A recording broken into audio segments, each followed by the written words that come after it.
Cool, cool. Nige, Rockett, Onslaught. How's everything going today?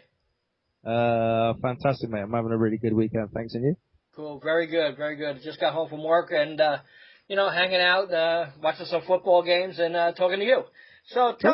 tell me in the early beginning of the band. I think it started in 1982. You formed the band. Did you actually say have auditions for the band? No, not really. No, it was me and a couple of guys from school really started the band. Uh-huh. And you first started doing like a punk type thing, and then switched over to thrash. Oh yeah, when we first started, we were just into hardcore punk as fans, you know. Right. Me and the Paul Hill, who started the band with me, basically, we used to follow bands all around the country, and it was like love watching these guys play. And then we kind of got to think, well, why aren't we up there doing this ourselves? If we love watching these guys ourselves, why don't we learn to play and do it ourselves? That's what we did. I mean, we couldn't play at the time, but we took a few basic lessons and let everything kick off from there, you know. Cool. Now from 82 to all the way now, 2013, don't you feel like Onslaught really made a big dent in the music business? One of the best thrash bands around. Well, I'd like to think so. Yeah, I mean, I think we've done some very credible things over the years that people have latched onto, and obviously the latest album I think is probably, in my opinion, is our finest work so far. And hopefully that's going to see the fans and the press take the same attitude, you know, and move us up another step or two. Cool, cool. Now, do you feel the new album, Six, really, compared to like Power from Hell and The Force and, The Sounds of Violence, do you feel like, you went back in time doing this new album or you just kept on moving forward with, I listened to the album this morning. It's really heavy and, very entertaining. Definitely the headbanger's going to love it. Thank you. Yeah, I think you kind of hit on both points there. Actually, one of the intentions when we started writing this album was to kind of look at the things that we did well in the past, whilst also looking forward to the future and seeing how we can take the band on to another level. You know, so we've kind of done two things at once. We tried to be contemporary and look at what's going on in modern metal music, whilst taking the highlights from our own career and what fans appreciate us for, you know, and try to make it relevant in 2013. Obviously without ripping ourselves off, but just looking at certain things that were right about Onslaught and where we can go to make us a bigger band in the future. Right. Now, you signed with AFM. Back then there were so many thrash labels, it's kind of dwindled down to a minimum right now. What made you sign to AFM? I mean, we were signed to Candlelight for Killing Peace when we came back. They were more extensively kind of death metal, black metal label. And they did a good job for us. They kind of reestablished us to a certain level. But when we respect to AFM, obviously one of the strongest markets in Europe is Germany, and with AFM being German based, they've got a good broad spectrum of bands signed to them. So I guess we kind of looked at the bigger picture. Germany is obviously a very important market for particularly Onslaught. It has been for many years. So when we came to decide which label to go with, whether we go with Candlelight again or with AFM, I think we kind of looked at the territories and looked at what AFM had on their roster, and I think it was a fairly easy decision really, because they had a lot of big acts there, in particular German acts. They were doing very well, so we could see they had the potential to move bands forward, you know. Cool. And they felt like when we spoke to the guys, they were very much sympathetic to metal. They were obviously big fans, and it kind of felt like when we were signed to Music for Nations for the Force album, they were a very small friendly but intense label who really believed in what they're doing. So that's why we made that decision, and we've been with them for 2 albums now. Cool. That's the first time we've actually released 2 albums back to back with the same label. So I guess it kind of shows they're doing something good for us. Cool, cool. Now, back in the 80s and stuff like that, I was a staff photographer for a magazine called Metal Forces, which, was like the Bible for thrash.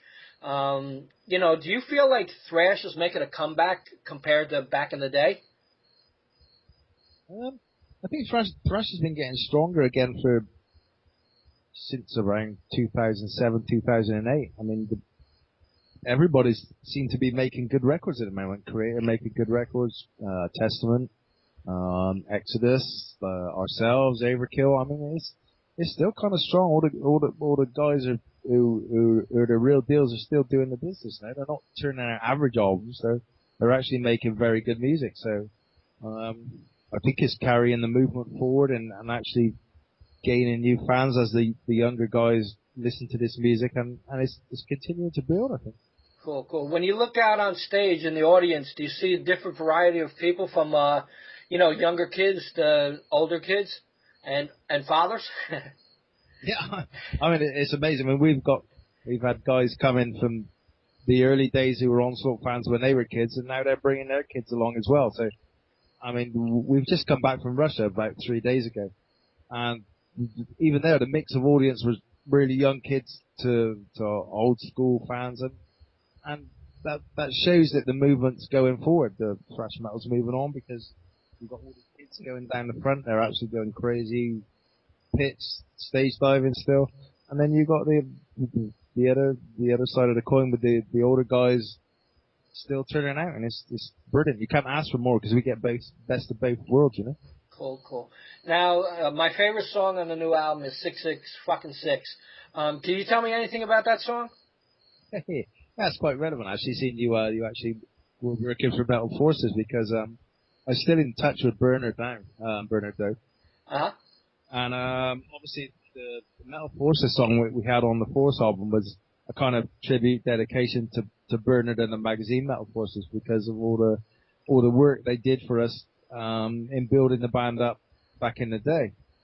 And we've played that song, I think, probably every show we've ever done since then. I think we'd probably get crucified if we didn't play it by the fans, because it's a fan's favourite. But we kind of looked, when we were making this album, we thought, yeah, maybe it's time to write a new Metal Forces, you know. Right. And that was the kind of route we went down with it. So I thought it was, we need another Onslaught anthem, for want of a better word. And I had this title kicking about, and we just built it from there, really. And it seems to be working at the moment. All the press guys and the fans that have heard it so far are saying, yeah, this is the new Metal Forces. It's going to be your new tune, which you will have to play live. So hopefully it's done its job. Cool. It's funny that many people pick that song out of all the rest, and I just feel it's a powerful song, and I like the beat, I like the guitar, I like everything about that song. It's really amazing. Yeah, thanks, man. That means a lot. Thank you. Cool. Now, when you go to different countries and stuff like that, what is like your specialty food that you like to ask for? Meat. anything with meat is good. There's no vegetarians, especially when we go to South America. Like they love their meat in South America, and they do some spectacular meat. So as long as we get meat and beer, we're kind of good. Cool. Now, what's the feeling like when someone asks for your autograph? It's nice. It's a nice way of showing respect to the band and stuff, and it's nice to do it for the fans back as well. You know, they like to have personal contact with the band, and it was kind of weird. As I said, we just come back from Russia, and the weird thing what they do over there is they have meet and greets before the show. Right. As the doors open, we were asked to do sort of signing sessions before every gig, which is kind of unusual. Usually do things like that after the shows and stuff. But what I found it did do was, as the fans were coming in, you're obviously meeting them. They're meeting you on a personal level, talking, photos, autographs. And all of a sudden they feel they got this extra connection with the band. And then by the time showtime comes, we're their friends. Their friends are up on stage, and it seems to create an extra crazy atmosphere. You know, as soon as we kicking off the shows, it was absolutely insane. So, but yeah, I mean, it's a great honour when people ask for that, and I'm sure the fans want that back from us. I mean, we would every show wherever we can, we will do a signing session before or after, whatever. We go out of our way to do it because it's very important to give something back to the fans. You know? Cool, cool. When you see somebody with an Onslaught tattoo on, what goes through your mind? Fucking crazy. I've seen some really good ones. I've seen some very good ones. Wow. Some of the Power from Hell ones, and I've seen some guys with the Sounds of Violence ones as well. So I haven't got round to having one yet, but I may do. Wow. But fair play, it's really cool.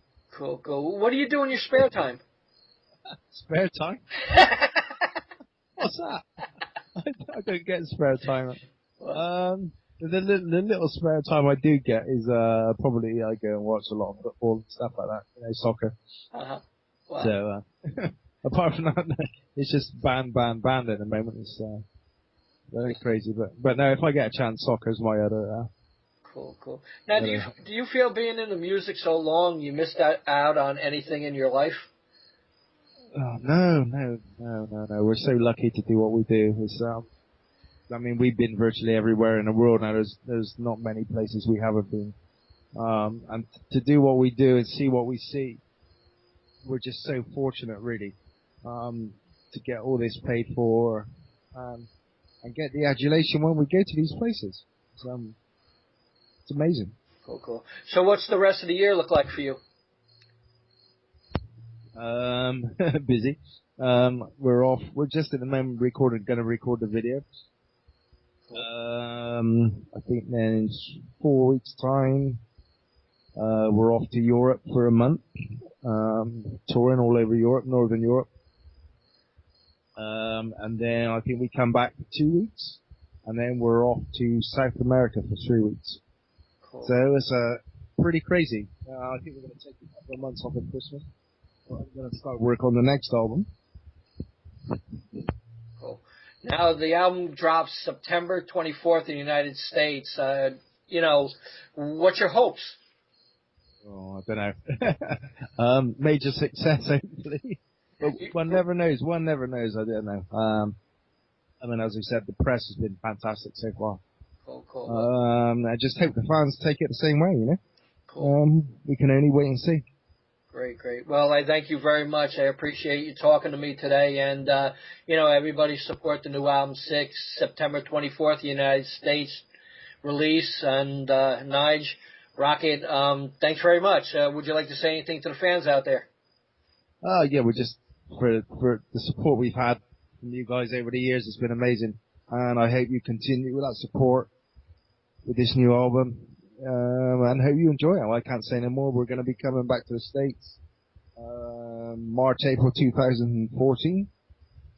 And we hope to see you all there. So you guys have been amazing. Great. Thanks a lot, man. Appreciate it. Thanks, Brian. Bye-bye. Take care, man. Bye-bye. Bye.